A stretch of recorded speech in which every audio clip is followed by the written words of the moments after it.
Hi YouTube and welcome back to my channel. So today is day 5 of Vlogmas, and today I thought I would go back and revisit a couple of my more popular topics and kind of tie them together and maybe go into a little more in depth in one of them. So I have in the past, one of my most popular videos is the video where I talk about why I decided to be child-free, why I decided never to have children.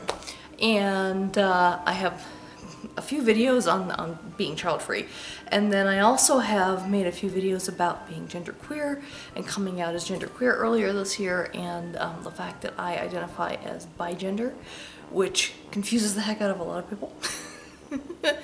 But I want to talk a little bit about, because one of the things that, because I've been doing a lot of self-reflection over the last couple of years, and one of the things that once I kind of started thinking about, gee, could I be genderqueer, could I be trans, I seriously considered, like, could I be transgender? And I mean, just like everything else is on a spectrum, whether you believe it or not, but there is, you know, the sexuality spectrum, everything from straight to gay to bisexual and everything in between, that there is a transgender spectrum as well. And I think I've explained this a little bit in that other video, but basically there's people who are cisgender, who are born a specific gender and their gender matches their sex. So they're born with male genitalia and they identify as male. That's cisgender, a cisgender man. Same thing with someone who's born with female, the female sex, the female genitalia, and their brain is like, yes, I identify as a female gender, and therefore they're cisgender female. On the opposite side of the spectrum, there's the transgender people who are, they're born with the sex and genitalia of one gender, but in their mind they're the opposite gender, and they're the ones that have what's called gender dysphoria. In their mind, you know, sure, yes, they have a penis, but in their mind they're female, and they shouldn't have a penis, and they should have breasts and things. And, you know, in some cases they're born, like myself, with female genitalia, but may identify more strongly as male. I do lean a lot more towards male than female, but I do have some female traits, and I don't have any strong gender dysphoria in terms of, oh my gosh, give me a penis right now. Part of me would actually be interested in going in that direction, but there's no major dysphoria or you know, a depression or like, oh my gosh, it's really affecting me. Where a full transgender person, it is a serious issue, and it's not a mental issue. Okay, I mean, gender is of the mind, sex is of the body, but it's not a mental illness like a lot of people like to claim. But it is a disconnect between the mind and the body. And the only way to really correct it is to fix the body. Okay? I don't think, and I don't believe at all, that the mind needs to be adjusted or something. Especially since we have all of the medical technology necessary in order to change the body instead. So, you know, that shouldn't be a problem to anyone. But that's going into a whole other topic again, so let's not go there.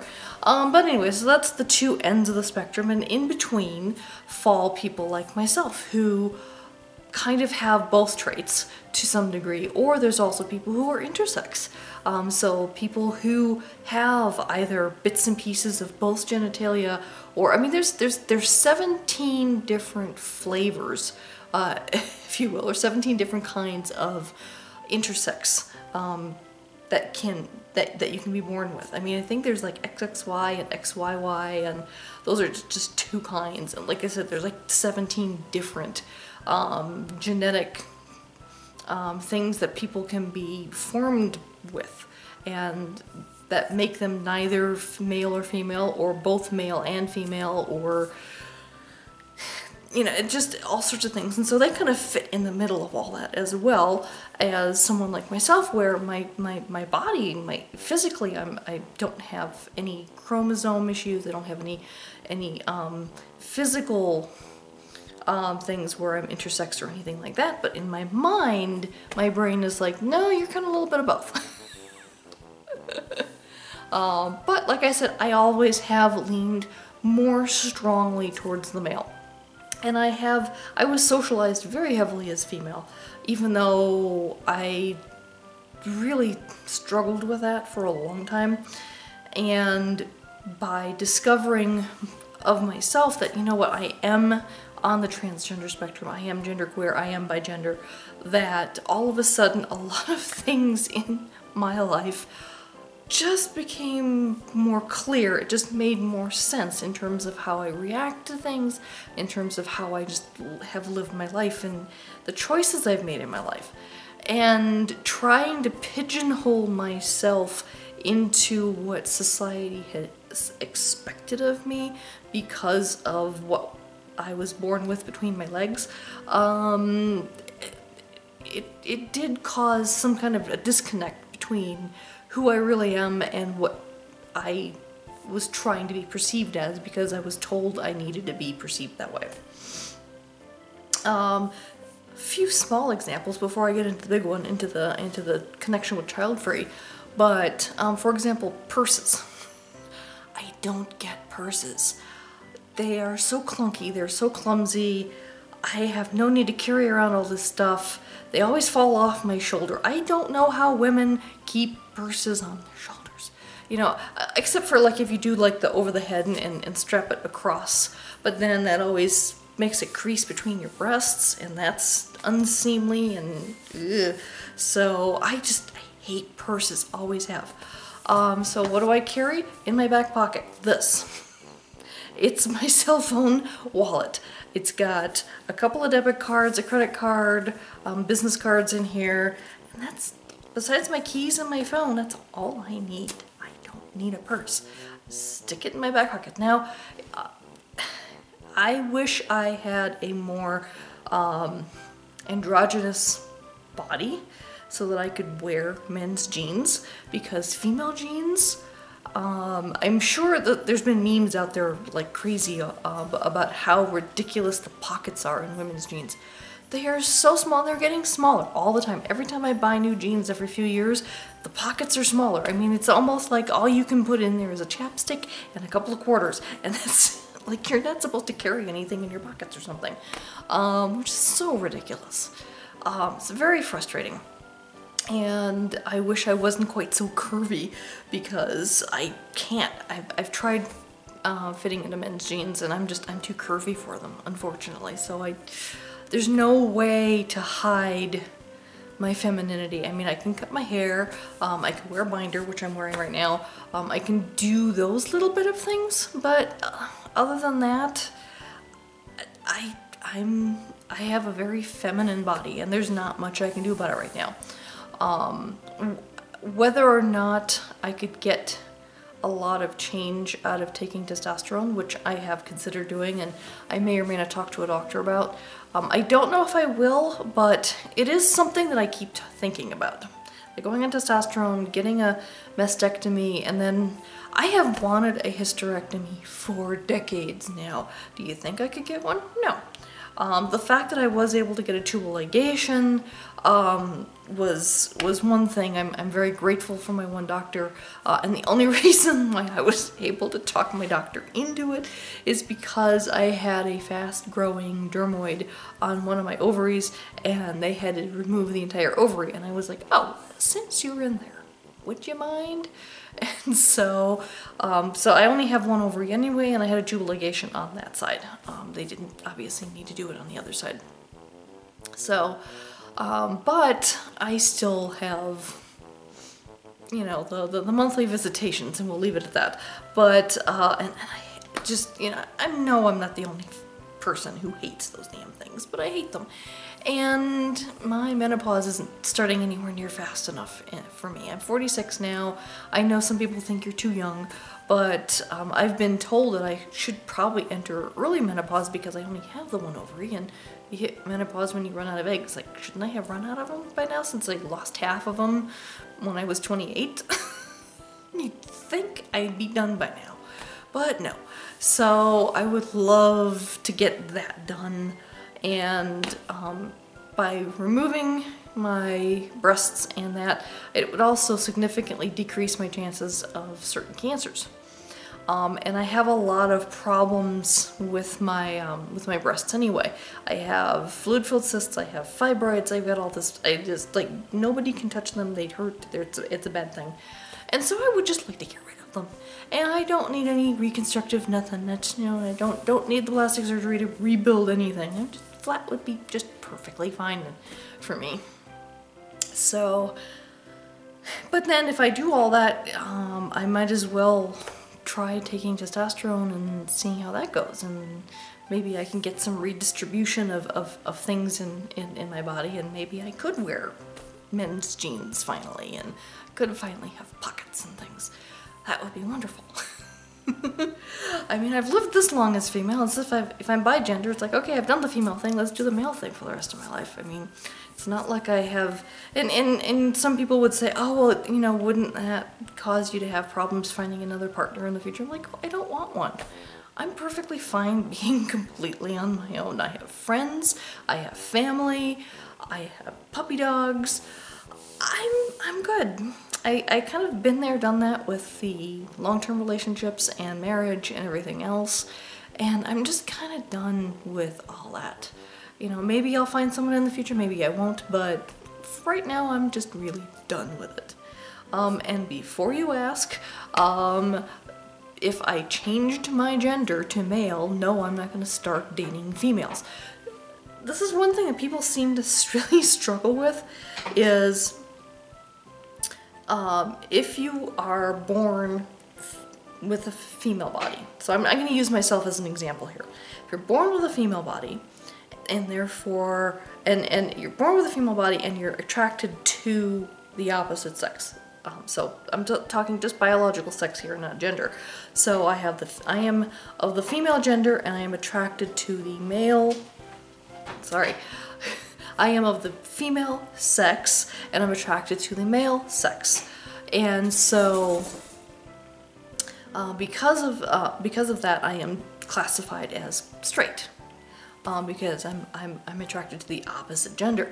So for some reason people think that if you are straight and you change your gender, that you stay straight, that your sexuality doesn't change, and therefore if I changed from female to male, that all of a sudden I should be attracted to females and remain straight. That's not how sexuality works. Sexuality and gender identity are not the same thing. Now, if I was bisexual, which I'm not, if I was attracted to both, then I would remain attracted to both. And that kind of makes sense to people. Like, oh yeah, if you're bigender and you're bisexual, and for some reason that makes sense to people, but to be bigender, identifying as both male and female, but being a single sexuality, and this is one of the reasons why, because it does get really confusing, the language, like, oh yeah, I'll turn from straight to gay. Well, that's not quite what's going on either. And it's one of the reasons why I like the term genderqueer, because I am queer. It's just because the term, one of the terms that has been invented, and I'm struggling with this language myself because it's hard to describe and it's just as hard to understand. It's just as hard to describe as it is to understand. So just bear with me here. But someone came up with the term androsexual, which it means someone who is attracted to only the male sex. So I am only attracted to people who present as male. Now, when I say that I'm only attracted to people who present as male, I don't mean cisgender man. I mean all men. So when someone has already transitioned and you know, so that's the one thing is like would be I am not attracted to pre-transitional transgender men just because they look too feminine. Okay, I'm not bisexual, I'm not pansexual, I am picky in that way. And while a pre-transition transgender man is in my mind, okay, I do view them as a man, but I don't, they're too effeminate for me to be attracted to them. The same thing goes for me when it comes to very, very effeminate men, like cisgender men. Like if you're a cisgender man and you have a lot of very effeminate qualities about you, I'm also not very attracted to you either. So it really has nothing to do with whether or not you're pre-transition transgender or just a very effeminate cisgender man. I'm really only attracted, and it has nothing to do with what's between a person's legs. I don't care if you've had surgery or not. That I don't care about. That's not a thing for me. For me, it's more of the presentation and the level of masculinity that is presented. And that's what I'm attracted to. So I'm attracted to the person, but it's the overall presentation that I'm attracted to. So it gets complicated, and I don't want to seem like I'm against pre-transition people, because I'm, if I do transition, I'm pre-transition right now, and I would totally understand if someone, so because I'm very attracted to men, and if I transition to a man, only gay men would be attracted to me, and I would understand if a gay man would not find me attractive right now because I'm just ridiculously feminine in a lot of my presentation. There's nothing to do about my wide hips and my very feminine thighs, and the whole lower half of my body is just very curvy, and there's no disguising that I'm female in that form. There's just, like I can, from up here, I can get to a certain degree of masculinity, but even then, I have a very feminine voice. There's not a heck of a lot I can do about that, and I'm not going to strain my voice by trying to talk deeper, because that's just, that feels weird to me. I've never gotten into role-playing and that kind of thing, so I'm not going to try and deepen my voice just by speaking differently. If I take testosterone, my voice would deepen naturally, and that would be different because I wouldn't be acting. Even though if I tried to force my voice lower anyway, I wouldn't, I don't know. You can tread some very fine lines with all of this. But just keep in mind that I'm only talking about myself personally. I'm not talking about anybody else or what anyone else is attracted to, whatever. I am just talking about me and my personal perceptions of things. So going on from there, I was going to talk about the connection with Childfree, and one of the things that finally made sense to me when I realized that I was not cisgender, and that I do lean more strongly towards the male gender, is the fact that the number one reason why I really don't want to have kids, and I kind of go into a number of different reasons in my earlier video, and I don't remember all the reasons I listed, but, and this may not have been something that I mentioned in that video, so just as a caveat there, but it is something that has always been in the back of my mind for a long time, is the very concept of becoming pregnant, carrying a child, is physically repugnant to me personally. I'm not saying that women who get pregnant are disgusting or anything of that nature. It's not. It's me. For me personally, to get pregnant is personally a repugnant concept, and I can't even fathom the idea of that ever happening. It's one of the reasons why I was very insistent on getting sterilized, because I'm like, I don't even want to go there.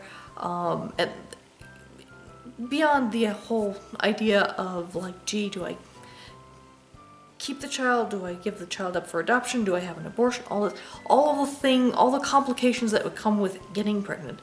I didn't want to even deal with it. I'm like, just no, just take the option away from me, just, you know. And so thankfully, because I know tubal ligations aren't 100%, but for me, it was. And to be perfectly honest, I actually think I was sterile naturally even before I had the tubal ligation, because I was with a fellow for 5 years. We lived together for 3 years, and we stopped using protection very early on in the relationship. We were both clean. Neither one of us were very sexually active to begin with, and so when we got together, we realized we didn't really need it. And while I was on the pill at the time, I wasn't very consistent with taking it. I'd forget it half the time. And I should very well have gotten pregnant. And you can't say that it was his fault, because he actually because after we broke up, he then met someone else a few months later. A couple years later, they got married, and he actually got her pregnant on the pill twice. So he was not shooting blanks, let's put it that way. He was virile enough. And so my virility, so to speak, was definitely compromised. Not to say that I could never have gotten pregnant, but let's just say that there was probably a very slim chance of me even getting pregnant in the first place. And then taking the tubal ligation on top of that, and then I still stayed on the pill for another 5 years after I had the surgery, mainly to regulate my cycles and that kind of thing. And then all of a sudden that went wonky and sideways, and my doctor and I tried a number of different options, and I finally said, screw it, I'm just gonna stop taking it. So I stopped taking the pill. And my husband and I were together for 10 years. We had unprotected sex for 8 of those years, and yeah, not even a single scare. I mean, I have had erratic cycles, but has never been because of pregnancy. It's just because I have just everything's messed up anyway. But yeah, so the fact that becoming pregnant has been such a factor for me, but realizing that, you know what, because I identify, I'd say 70% male and 30% female, so like really strongly more male, that is a factor in my wanting to be child-free. I mean, I don't hate kids. Would I have raised a child if I had gotten pregnant? Depends on the circumstances I would have found myself in. If I was single and didn't have a lot of money, then probably not, no. Would I have gotten an abortion? It really depends on what services were available. Would I have given up for adoption? That's, you know, I mean, those are all things that I have seriously considered and thought about, like, well, what would happen? And the conclusion I came up with is, like, if I did get pregnant, I'd have to decide based off of the circumstances I was in at the time. And I can't really decide ahead of time that I will definitely, yes, get an abortion, no, don't get an abortion, yes, give it up for adoption or keep and raise for myself. I really can't decide that because I really don't know what circumstances I would be in when that happened. Ultimately, it's better that I just don't get pregnant, and there's a very little likely chance of that happening. Like I said, right now I'm not considering partnering up with anyone, and I don't do casual sex. I talked about how I'm a demisexual and sapiosexual, and yeah, I'm not going to be going around having anything casual whatsoever. But I seriously do think that my being bigender has been a contributing factor in the fact that I am child-free. And the fact that I really don't want to have kids. And the number one reason is I don't want them growing in me at all. Just no. I had always considered that, you know what, if for some reason, if I ever changed my mind, if I ever really decided I really wanted to have a kid, I can always adopt. And I'd probably adopt an older child anyway. One, that older children need adoption more, and two, I'd skip the whole diaper thing entirely. So, the only thing is that single women generally struggle to adopt children. Although perhaps maybe an older child, maybe not. Maybe I'd be able to adopt an older child more easily, being single and everything. But at this juncture in my life, that's still off the table. Like I said, I've always thought that if I ever change my mind, then, you know, something like adoption would be something I consider, or maybe even fostering or something of that nature. But I'd have to really want a child in my life before I do that. I'm not just going to open up my home and bring a child in if I don't want them there, because that would be a disservice to the child. If I don't want them there, they're going to know that I don't want them there, and that's not a good environment to bring a child into. I only would bring a child into my life through adoption if I really started to have the desire for it. And I literally just don't have the desire to raise children. I'm perfectly fine being around children. I babysat for 9 years. I have a degree in elementary education. I was going to be a teacher for my life. That didn't happen, and that's a long other story, which I'm sure I've talked about before. But yeah, so there's that connection of being genderqueer and being child-free, and I do think that the two influenced each other, or at the very least, the fact that I am bigender influenced to some degree the fact that I really don't want to bear my own children. Bottom line. Alright, so once again I've rambled quite a bit, and I hope you found that somewhat interesting and maybe not completely confusing. Sorry, I did kind of go off in a number of areas there, but this whole thing is just, it's complicated. It's very complicated. If you have questions, and you want me to clarify anything, just ask me in the comments below. I'm more than happy to respond and answer questions and things. I love talking and interacting with my viewers, so just let me know. And until tomorrow, take care. Bye-bye.